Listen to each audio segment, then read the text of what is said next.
ఇంకా ఎంతమంది సండే స్కూల్కి వెళ్ళేసి వాళ్ళు కూడా వచ్చేలా చూడండి.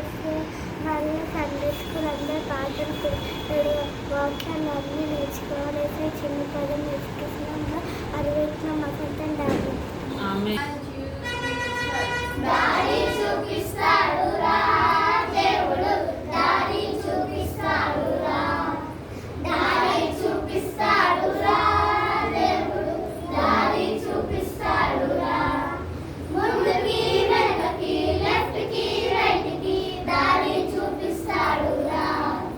ముందుకి వెనకకి లెఫ్ట్ కి రైట్ కి దారి చూపిస్తాడు రా, దారి చూపిస్తాడు.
You shall have a perfect.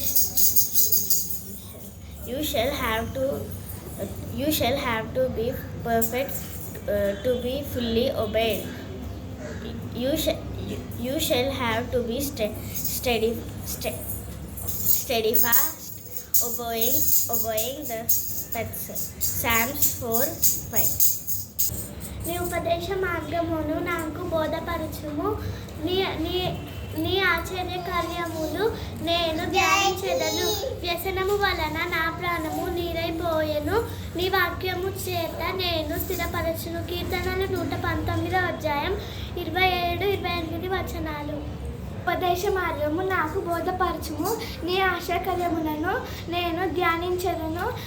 వ్యసనము వలన నా ప్రాణము నీరైపోయెను. నీ వాక్యముల చేత నేను స్థిరపరచును. కీర్తన గ్రంథము 119 27-28 వచనాలు.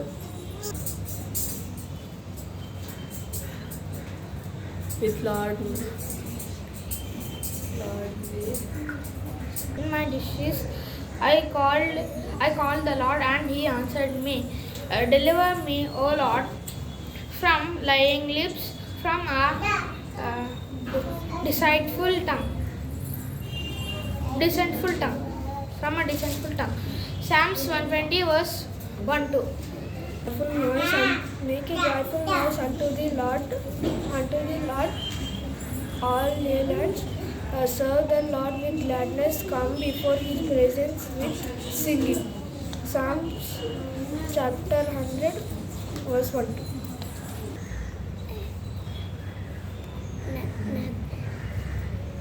వారిని దేశంలో నమ్మకం వారిని నేను కనిపెడుతున్నాను. I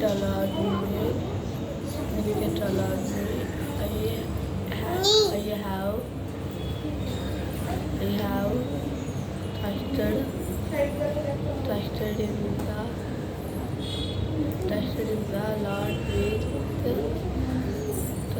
the Lord without wavering.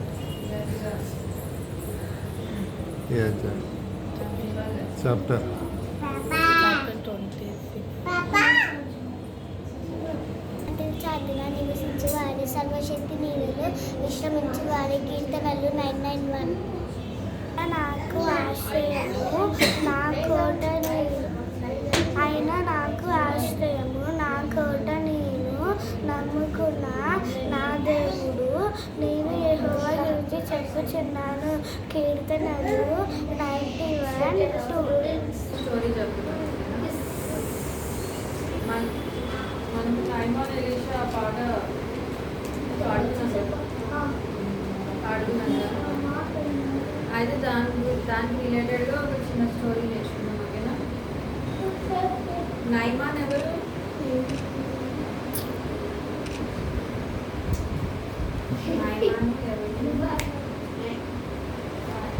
Naaman ఎవరు అని అంటే సిరియా రాజు అనమాట. చెప్పండి.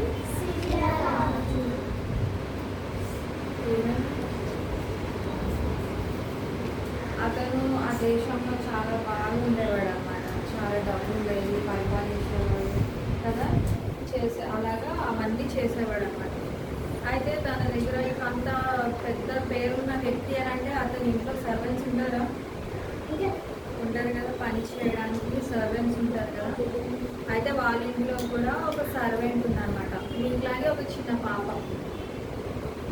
అయితే ఆమె ఎవరు అని అంటే ఆమె ఏ దేశానికి సంబంధించిన అంటే ఆమె అంటే ఇజ్రాయెల్ దేశానికి సంబంధించిన.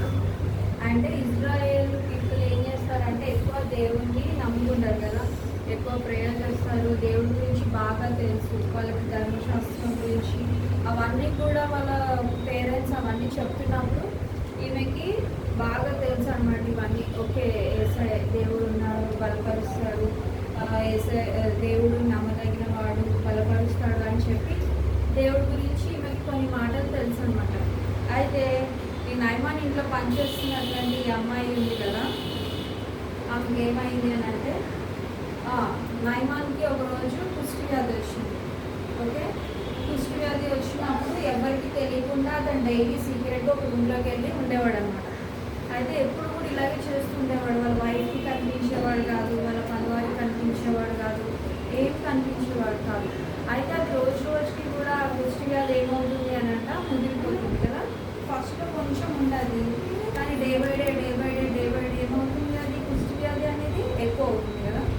ఇంకా ఎక్కువ అవుతున్నప్పుడు అతను ఆ బాధను భరించలేక వాళ్ళ ఇంట్లో వాళ్ళతో చెప్తున్నప్పుడు ఈ వింటది అనమాట ఈ చిన్న పాప.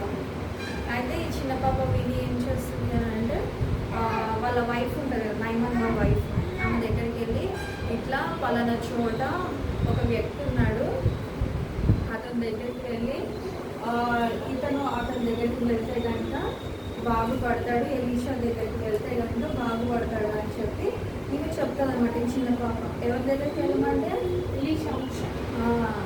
ఎలీషా దగ్గరికి వెళ్ళమంటే ఫస్ట్ ఈ నైమాన్ ఏమంటాడంటే ఎందుకులే వెళ్ళడము, ఏం అవసరం లేదు, ఎక్కడికో వెళ్ళి నేను స్వస్థత పొందాలా, నాకేం అవసరం లేదు, నాకు చాలా డబ్బు ఉంది కదా, ఆ డబ్బుతో నేను నయం చేసుకోగలను అని చెప్పి నైమాను ఫస్ట్లో నిర్లక్ష్యం చేస్తాడు. కానీ మళ్ళీ వాళ్ళ వైఫ్ ఏమంటారంటే ఒక్కసారి ఆ పాప చెప్పినట్టు ఎలీషా దగ్గరికి వెళ్తే నీకు ఉన్నటువంటి జబ్బు పోతుందేమో అనేసి చెప్పినప్పుడు నైమాన్ ఏం చేస్తాడంటే ఎలీషా దగ్గరికి వెళ్తాడు. వెళ్ళినప్పుడు అతను ఫస్ట్ ఎలీషా అంటాడు, నువ్వు యోర్దాను నదిలోకి వెళ్ళి 7 సార్లు మునగమంటాడు కదా, ఆ పాటలో కూడా ఉంటుంది కదా. మునిగి లేచాడు, ఎన్నిసార్లు మునిగి లేచాడు? 7 times. చెప్పండి. 7 times. ఎన్నిసార్లు మునిగి లేచాడు? 7 times. ఫస్ట్ ఎలీషా అంటాడు యోర్దాను నదిలోనికి వెళ్ళమంటాడు. కానీ ఫస్ట్ అతను వినడు మాట, ఎవరు? నైమాన్. కానీ తర్వాత ఏమనుకుంటాడంటే ఇంత దూరం వచ్చాం కదా, ఒకసారి అతను మాట ఇంటే అయిపోతుంది కదా అని చెప్పి నైమాన్ ఏం చేస్తాడంటే యోర్దాను నదిలోనికి వెళ్ళి 7 సార్లు మునుగుతాడు అన్నమాట. మునిగినప్పుడు ఫస్ట్ టైం ఏం అవ్వలేదు, సెకండ్ టైం ఏం అవ్వలేదు, థర్డ్ టైం ఏం అవ్వలేదు, ఇట్లా మునిగి లేస్తున్నాడు కానీ అతనికి ఏం అవ్వట్లేదు. కానీ ఎప్పుడైతే 7వసారి మునిగి లేచాడో వెంటనే అతనికి ఏమైంది, ఉన్నటువంటి కుష్టి వ్యాధి మొత్తం కూడా పోయింది. మళ్ళీ ఫస్ట్లో ఎట్లా అయితే అతని చర్మం ఉన్నదో అట్లా అతని చర్మం అయిపోయింది అనమాట. అసలు కొంచెం కూడా అతనికి కుష్టి వ్యాధి ఉన్నది అని తెలిసినప్పుడు కూడా ఉండకుండా అంత మంచిగా అతని చర్మం ఏమైంది, మళ్ళీ తిరిగి అతను స్వస్థత పొందాడు కదా. ఇదన్నీ కూడా ఇతను స్వస్థత పొందడానికి, అతను అక్కడికి వెళ్ళడానికి గల కారణం ఎవరు? చిన్న పాప కదా. ఆ చిన్న పాప వాళ్ళ వైఫ్కి చెప్పకపోతే ఆ నైమాన్కు ఉన్నటువంటి కుష్టి వ్యాధి పోయేది కాదు కదా కదా. యేసయ్య ఒక్కొక్కసారి చిన్నపిల్లల్ని కూడా ఆయన ఏం చేస్తాడు, వాడుకుంటాడు కదా. ఆయన పనిలో కావచ్చు, లేకపోతే ఆయనకు కావాల్సినటువంటి విధంగా చిన్నపిల్లల్ని కూడా యేసయ్య ఏం చేస్తాడు, ఆయన పనిలో ఉపయోగించుకుంటాడు, వాడుకుంటాడు కదా. కొన్నిసార్లు ఏమంటారు, చర్చ్లో పనులు చేయడానికి యేసయ్య వాడుకుంటాడు, కొన్నిసార్లు దేవుని మాటలు చెప్పడానికి వాడుకుంటాడు, కొన్నిసార్లు ఆయన పనిలో ఒక పాత్రగా మనల్ని ఏం చేస్తాడు, యేసయ్య ఉపయోగించుకుంటాడు కదా. ఆ చిన్న పాపని దేవుడు ఎలాగైతే అతనికి ఉన్నటువంటి కుష్టి వ్యాధి కొరకు బాగుపడాలని దేవుని మాటలు వాళ్ళ వైఫ్కి చెప్పినప్పుడు ఆమె విన్నారో, యేసయ్య మనందరినీ కూడా అలాగే వాడుకుంటాడు. చిన్నపిల్లలు కదా, నాకేం తెలుసు అని మనం అనుకున్నాం అనుకో, మనకేం తెలియనట్టే ఉంటుంది.